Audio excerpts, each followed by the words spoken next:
What's the single most dangerous assumption a leader can make? Is it that they're the smartest person in the room, that their vision is infallible, or that their power is secure? History is littered with the ghosts of leaders who fell into these exact traps. They built staggering empires, only to watch them crumble, their names becoming cautionary tales. But what if the most dangerous assumption is something quieter, something more subtle? It's the assumption that justice is a human invention, that righteousness is something a leader cooks up from their own will, their own intellect, their own strength. Imagine you inherit the throne of a superpower. You're young, you've been thrust into power, and the weight of a nation's destiny is sitting squarely on your shoulders. The world is watching, expecting you to command, conquer, and accumulate. But instead, you do something completely, totally unexpected. You pray, not for money, not for military victories, not even for a long life. You ask for something that would look like a weakness to your rivals, but it is actually the ultimate source of strength. This is the story of King Solomon, and it's about a prayer that became a divine job description, a blueprint for leadership that's more relevant today than ever. A young king stands at a crossroads. He's the son of a legend, David, the giant slayer. The kingdom is at its peak, a beacon of power and prosperity. All eyes are on him. And in the dead of night, the ultimate power in the universe shows up and offers him a blank check. Ask for whatever you want me to give you. What would you ask for? Infinite riches? The end of all your enemies? Unshakable power? Solomon's choice would not only define his reign, but would echo through millennia, revealing a profound secret about true leadership. He asked for wisdom, but not just any wisdom. He asked for a listening heart, a heart that could tell the difference between good and evil, a heart capable of governing God's people. To really get the weight of this moment, you have to appreciate the pressure Solomon was really under. By his own admission, he was just a young man, inexperienced in the brutal math of politics and war. He was following in the footsteps of his father, a national hero, a warrior poet who had forged the kingdom through sheer grit and divine favor. The throne Solomon inherited wasn't just a chair, it was a symbol of a sacred promise. The expectations were sky high. The potential for failure was catastrophic. This is a feeling every leader gets, whether you're a CEO, a head of state, or just managing a small team. That feeling of being a youth with no experience in leadership, as Solomon put it, is universal. You're handed the reins, and suddenly, other people's well-being depends on your judgment. The temptation is to project strength, grab more power, and take out any threats. The world screams, be strong, be ruthless, be rich. A leader's worth is measured in wins, profit margins, and territory. But Solomon, in this crucial moment, rejects the world's definition of greatness. He doesn't ask for the tools of power. He asks for the character of a just ruler. He understood a basic truth so many leaders forget. You can have all the power in the world, but if you don't have the wisdom to use it justly, it will corrupt and destroy you. His prayer wasn't for himself. It was focused on others, on the people he was called to lead. He begged for a discerning heart to govern your people and to distinguish between right and wrong.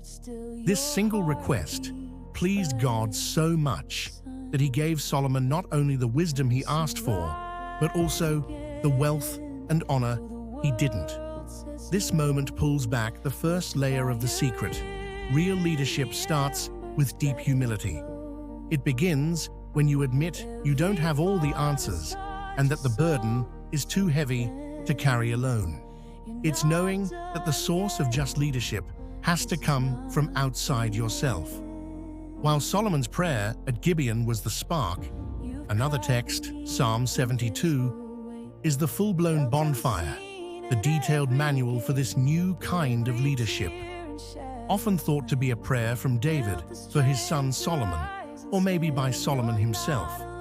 This psalm is nothing less than a divine job description for any leader who wants to rule with righteousness. It's a framework that lays out the non-negotiable duties of a God-honoring leader. Let's break down this ancient blueprint.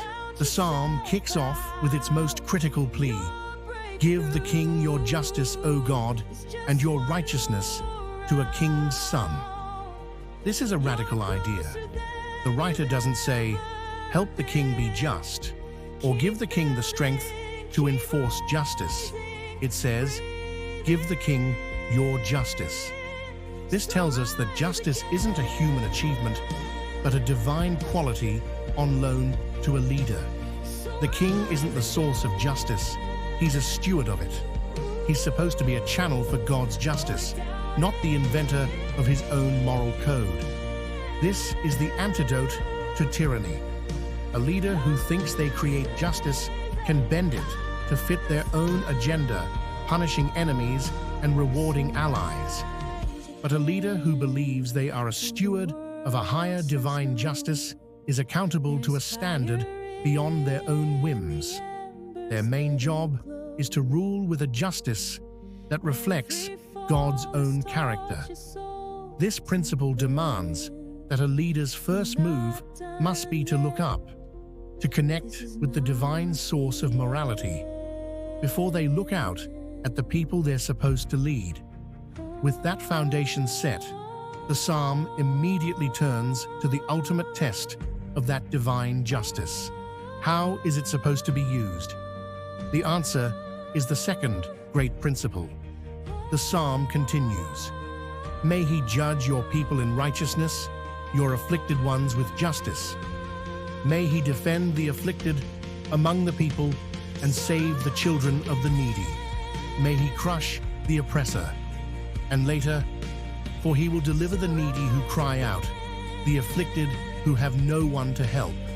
He will take pity on the weak and the needy and save the needy from death. He will rescue them from oppression and violence, for precious is their blood in his sight." This is the beating heart of the whole psalm. The main benchmark of a just government isn't its GDP, its military might, or its fancy capital. It's how it treats its most vulnerable people. The poor, the afflicted, the needy. They aren't an afterthought or a charity case. They are the central focus of the leader's job. The leader is called to be their defender, their savior, their rescuer.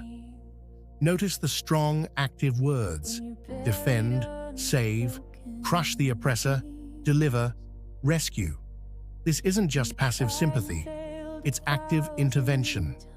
A just leader doesn't just feel sorry for the oppressed, they actively work to tear down the systems of oppression. They see the worth in every person, knowing that the blood of the vulnerable is precious in his sight. In today's world, this principle challenges every leader. For a politician, it asks, do your policies protect the marginalized, or do they help the powerful at the expense of the weak?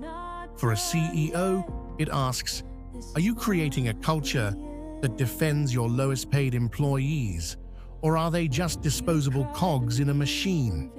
Are you crushing oppressive practices in your industry, or are you part of the problem? This psalm teaches that a leader who ignores the suffering of the helpless has completely failed their divine job description. A leader who gets justice from God and uses it to help the vulnerable will naturally create a certain kind of environment. This brings us to the third principle. The psalm paints a gorgeous picture of what happens with this kind of leadership. May the mountains bring prosperity to the people, the hills the fruit of righteousness. In his days, may the righteous flourish and prosperity abound, till the moon is no more. In our world, we often separate prosperity from righteousness. We talk about economic growth like it's a machine, driven by markets and resources. We think we can get prosperous first, and then maybe, if there's a surplus, we can afford to be righteous. Psalm 72 flips that logic on its head. It says, righteousness isn't a luxury you can afford after you get rich. Righteousness is the soil where true prosperity grows. The fruit of righteousness is what brings peace and well-being. When a leader makes sure the poor are defended and the needy are saved, it creates a stable, trustworthy, and a fair society. In that kind of society, people can flourish. Trust is the currency of this kingdom, and justice is the engine of its economy. This isn't just about money. The prosperity here is holistic. It's shalom, the Hebrew word for peace, wholeness, and well-being. It's a society where things are as they should be. When justice flows, the land itself becomes fruitful. This principle teaches that any leader who takes shortcuts to prosperity by sacrificing justice is building a house on sand.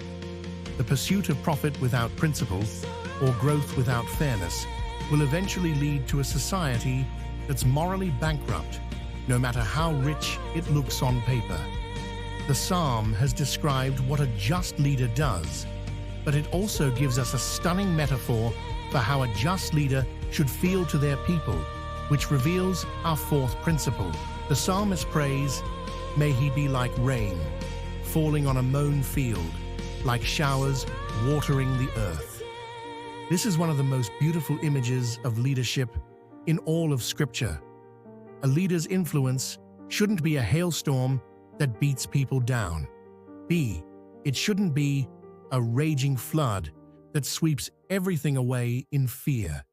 It should be like a gentle, steady rain on a field that's just been cut. A mown field is vulnerable, exposed. The rain doesn't come to punish it more. It comes to heal, to nourish, and to bring new life. This is the principle of compassionate leadership. A just leader rules with mercy and empathy. Their presence brings relief, not anxiety. Their decisions refresh the weary, not exhaust them. They get that their people, especially after tough times, like a mown field, need restoration, not more demands. This is the heart of servant leadership. It's about using power to heal and build up, not to dominate and control. Think of a leader in your life who was like this. They weren't weak, but their strength was gentle. They weren't a pushover, but their authority felt like a safe harbor. They made you want to grow. That's the feeling of rain on a mown field. It's the climate created by a truly just leader. Now, if the story ended there, it would be a simple, happy tale. A wise king gets a divine blueprint, follows it perfectly, and lives happily ever after. But that's not what happened. And the tragic second half of Solomon's life gives us what might be the most urgent lesson of all. The man who prayed for a listening heart stopped listening. The man who warned about the dangers of wealth became famous for his staggering riches. The man told to crush the oppressor became an oppressor himself, using forced labor to finish his massive building projects. The man who was supposed to be completely devoted to God let his many foreign wives turn his heart to other gods. The wisest man who ever lived died a fool. This is Solomon's paradox. How can someone know so much in theory, yet fail so completely bad in practice? His downfall wasn't sudden. It was a slow drift, a gradual forgetting of the very principles that made him great. He started to believe his own hype. He treated God's wisdom like his own private property instead of a gift he had to keep asking for humbly. He forgot that the job description in Psalm 72 wasn't a one-time briefing. It was a daily, moment-by-moment commitment. His failure doesn't disprove the principles. It's the ultimate proof of their importance. It proves that justice, righteousness, and compassion aren't things you achieve once. They're a discipline. The moment a leader thinks they've arrived is the moment they start to fall. Solomon's downfall is a terrifying warning that no amount of smarts, talent, or past success can protect a leader from the corrupting influence of power if they lose their connection to its divine source and their commitment to using it ethically. So what does this ancient prayer, this divine job description, mean for us today?